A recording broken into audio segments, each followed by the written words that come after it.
Welcome back to Game Devs Play Games, where we had to come back and record more today. Okay, just as a tangent, we were done recording Doki Doki. We recorded more Kingdom Hearts, and Tony was like, Dude, Chris, more Doki Doki. Chris, we gotta go back to Doki Doki. I just gotta know what happens. Yeah, I need to know. I cannot wait any longer. That's how into this Tony is. It makes me so happy. I hope it's worth it though. Like, I'm really banking it's gonna be good on it being worth it. It's gonna be good. All right. I can't believe this. Yuri is going to be coming to my house on Sunday? My anxiety shoots through the roof.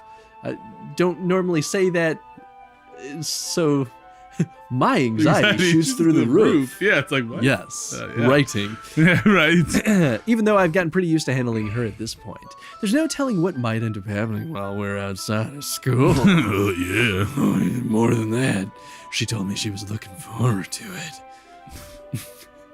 Is this the chance I have to make something happen between us? Or is it too early for that? Only time will tell. But until then, I won't be able to take my mind off of it. I got a sock in my room that says Yuri. I'm going to be jerking off for the next 24 hours. Seriously, I can't wait. This is going to be great. It's already Sunday. Wow, that's fast. I've been jerking off for 24 hours. 24 hours. I've been getting increasingly anxious about Yuri's upcoming visit. I keep telling myself that there's no reason to be nervous, but it doesn't help much. Yuri is clearly an introvert and also an intimate person in general. There's no doubt she'll open up a little bit when it's just the two of us. Just the two of us. Meanwhile, we've been texting occasionally. She was extremely apprehensive at first, but it wasn't long before I was already learning more about her. Putting Yuri aside, I haven't heard a thing from Sayori since she left the club early the other day. It's not like we text each other all the time or anything, but I've worried about her in the back of my mind. Between what Sayori said and what Monica said, is it really okay for me to put Sayori's feelings aside when she might need me? Well, you might be the worst thing to be around. Oh. I decided to visit Sayori before Yuri comes over. Son of a bitch. Rather than asking, I simply tell her I'm coming over, much like I've done in the past. Once I reach Sayori's house, I knock on the door before entering it myself. Again, we used to play so often that I've made it a habit of simply entering each other's houses like we were family. The house is quiet. Sayori isn't anywhere on the first floor. I assume she's up in her room. It's already strange of her not to run down and greet me. I head up to her bedroom where I finally found her. Sayori? Hi, Chris. I sit down in her room. Sayori forces a smile, but it's easy to tell that she's different. There's a minute of silence between us. You haven't come over like this in a long time, have you? I guess you're right. It has been a long time. Not much has really changed, has it? Sayori's room is as messy as it's always been. I also recognize the same stuffed animals in wall decorations that she's had for years now. If you came over more often, it wouldn't be such a mess. That's because I end up cleaning it for you. How come you suddenly wanted to come over today? Aren't you supposed to see Yuri today? Yeah, but... Wait, how did you know that? Sayori had already left by the time we decided that in the last meeting. Monica told me. It's only natural for her to keep me informed about the festival preparations, right? That's true. But what about you? Aren't you going to be helping Monica today? Of course. But I'm just helping her online. We didn't plan to meet up or anything. So it's just me and Yuri then. Yep. There's more silence between us. Sayori stares in a random direction. Everything about her behavior is really uncharacteristic. I finally get to the point. I just wanted to see how you were doing. After you left on Friday. When something's wrong, you can't hide it from me. I know you too well. So... Sayori smiles, shaking her head. That's no good, Chris. Eh? Why can't it just be like it's always been? This is all my fault. If I didn't get so weak and accidentally express my feelings, if I didn't make that stupid mistake, then you wouldn't have been worried about me at all. You wouldn't have come here. You wouldn't have been even thinking about me right now. But this is just my punishment, isn't it? I'm getting punished for being so selfish. I think that's why the world decided to have you come over today. It just wants to torture me. Sayori! I grab Sayori by the shoulders. What on earth are you saying? Are you listening to yourself right now? I know something happened to you. There's no other explanation for you to be like this, so tell me already. Until I know, I won't be able to stop thinking about it. Ha ha ha. Sayori gives me an empty smile. You really put me in a trap, Chris's. But you're wrong. Nothing happened to me. I've always been like this. You're just seeing it for the first time. Seeing what? What are you talking about, Sayori? You're really just gonna make me say it, aren't you, Chris's? I guess I have no choice this time. I'm in a cult. The thing is, I've had really bad depression my whole life. Oh, that's actually really sad. Did you know that? Why do you think I'm late to school every day? Because most days I can't even find a reason to get out of bed. Oh. What reason is there to do anything when I fully know how worthless I am? Why go to school? Why eat?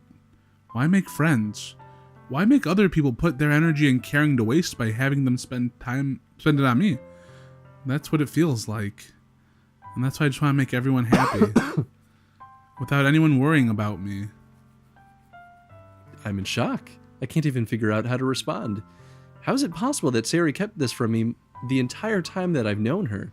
Did she really want so badly for me to just not think about her? Why, Sayori? Why is it that you never told me about this? It almost feels like I've been betrayed as your close friend. Because if I knew, I would have done everything I could to support you. Even if there's so much that I could do, or even if there's only so much that I could do, I would have tried a little bit harder to make every day a little better for you. That's why I'm your friend. All you had to do was tell me. You don't understand at all, Chris's. Why do you think I didn't tell you? Because if I told you, then you would have had to waste effort caring about me instead of doing important things. I don't want to be cared about. It's bittersweet when people try to care about me. It feels nice sometimes, but it also feels like a bat being swung up against my head. That's why I wanted so badly for you to make friends with everyone else. Helping everyone be happy together is the best thing for me. But then I discovered something else too. Seeing you make friends and get closer with everyone in the club, it feels like a spear going through my heart. So that's why I decided the world would just wants to torture me. Every path leads to nothing but hurt. You're right that I don't understand. I don't understand your feelings at all, Sayori. But I don't need to understand. Whatever it takes for me to help you stop hurting, that's what I'll do. No, Chris's. There's nothing at all. The only thing that could have helped is if everything could be like it always was. But I was selfish. I finally showed you what a horrible person I am. Tears streaked down Sayori's face. I made you join the literature club because I was selfish. And I was punished by my heart hurting in a way that I couldn't understand. And now you came here and I made you hurt too. I'm just weak and selfish. That's all I am. And that's why I'm going to accept these punishments. Because I deserve every last one. Without thinking, I once again grab Sayori's shoulders. This time I pull her into a tight embrace. Chris's. Sayori, I don't care if you feel selfish. I'm really happy that you convinced me to join the club. Seeing you every day makes it worthwhile enough. If I make friends with everyone else, that's just a bonus. But please never underestimate how much I care about you. I wouldn't have it any other way. Chris's. Sayori isn't hugging me back. Despite my arms being wrapped around her, Sayori's arms remain at her side. She starts sobbing next to my ear. No. Don't do this to me. Please don't do this. Chris's. Sayori barely manages to speak between her sobs. I don't know if I'm doing the right thing, but all I want for her is to know that I care. If you have it in you to call yourself selfish, then you have to let me be selfish too. No matter what it takes, I'll figure out what needs to change. I'll make these feelings go away, and if there's anything you need me to do, then you better tell me. I'll get mad at you if you don't. Man, you really don't understand anything. I don't know. Whoops. I don't know. I don't know. Gently, Sayori finally puts her arms up around me in return. I don't know anything. It's all really scary. I don't understand any of these feelings, Chris. The only time I'm not feeling nothing is when I'm feeling pain. But Your hugs are so warm. And that's really scary too. Sayori lets me go. If she does, I let her go as well. The festival is tomorrow. Yeah. It's going to be fun, right? Yeah. How would you like for me to spend it all with you? It's what I want. I promise. I think that would be nice then. Yeah. Sayori wipes her eyes. If I could spend the whole day here, I would. Fall days, this has to be the one where I have other plans. Maybe I should just cancel. No, don't. Please don't. If you did that, then I really wouldn't forgive you. But it's almost time for Yuri to meet me at my house. At the very least, do you want to come along and help us out? It would be fun. To my surprise, Sayori shakes her head. I'm sorry. I don't know if that would be very good for me today.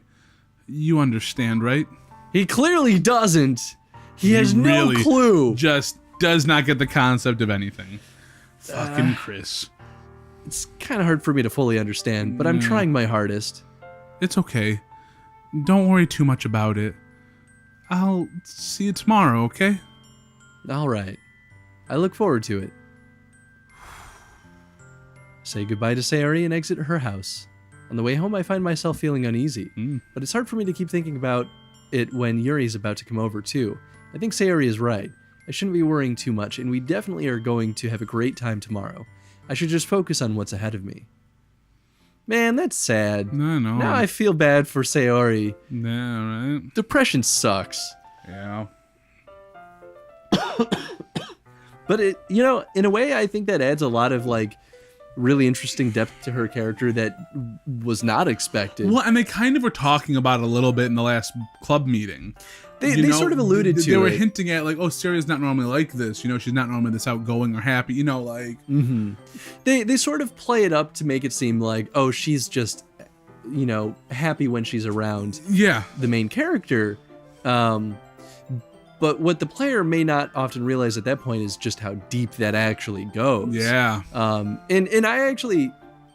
I'm surprisingly impressed by that. Yeah, it was, and they handled it pretty tactfully too. Like that, I mean, I don't fully understand the scope of what those feelings can be like because I've never gone through something like that. But at least from this end, it didn't seem like it was mocking it at all. It's the one time it didn't feel tongue in cheek at all in this game so far. Yeah, I agree. I think that's really important in a game like this, that they're handling the delicate situations delicately, but. I think truthfully, I don't know. Well, and especially despite that the main character doesn't really understand it. Yeah, but I think it's good that he doesn't understand it, because I think there's plenty of people who may play these games thinking it's one thing who also don't understand it, and maybe this will kind of help shed light onto what it is. Strangely enough, I guess we'll have to see how this game continues on with that. But that was a nice little curveball there. That was a nice, they handled it well. It didn't feel like they were. Where the rest of the game almost feels satire. Yes, this is the first time that felt very real. Very real. Again, I don't know. I mean, I have to defer to people who have been through these kind of things to see if that really resonates as well. But I mean, at least from this end, it didn't feel like they're handling it distastefully. And depression's different for everyone. Exactly. Yeah. So let's shake that off, I guess. And how are we on time? We've got another minute and a half yet. Okay, cool. Yeah, a minute. As I approach my house, I see something that makes me feel a moment of panic. Yuri? Thank goodness. You're a little early. I'm sorry I wasn't home yet. Were you waiting a long time? No, I just got here. But I started to get really nervous when nobody answered the doorbell. You could have always texted me. If I had known, I would have reassured you and hurried on my way home. I suppose that's true. I didn't think of that for some reason. It should be common sense to do that, but I decide to ignore it. Anyway, let's go inside. I see you brought a lot of stuff with you. That's right. And did you manage to find everything I asked you to buy as well? Yeah, pretty much. At least, I hope I got everything right. I'm sure it'll be fine. I take Yuri to my room. Oh, we're about 20 seconds. We can probably just stop it here and do question of the day. Yeah, okay. Oh, taking Yuri to your room. Ooh, hoo, hoo, hoo. Ho, ho, ho. Cool. So I guess maybe the question of the day is how did they choose to maybe where were they successful in that interaction with Sayori? Yeah. Yeah, and if there's anything you think can be improved upon that, let us know too. Both in terms of like narrative of the game as a whole, but also as character development. Yeah. Which, you know, a lot of visual novels tend to kind of keep things shallow. And they sort of poke fun at that when they were like, we're not all just 2D characters. Right. Which, like 2D being 2D in terms 2D of game, but also game. one-dimensional in terms of character development. It was definitely a clever moment. It was a clever fourth wall kind of break. Yep, absolutely. See, let us know what you guys think, about that interaction, what worked, what didn't, and we'd be happy to hear from you guys in the comment section below. And we'll see you in the next episode of Doki Doki Literature Club. Bye. See you guys later.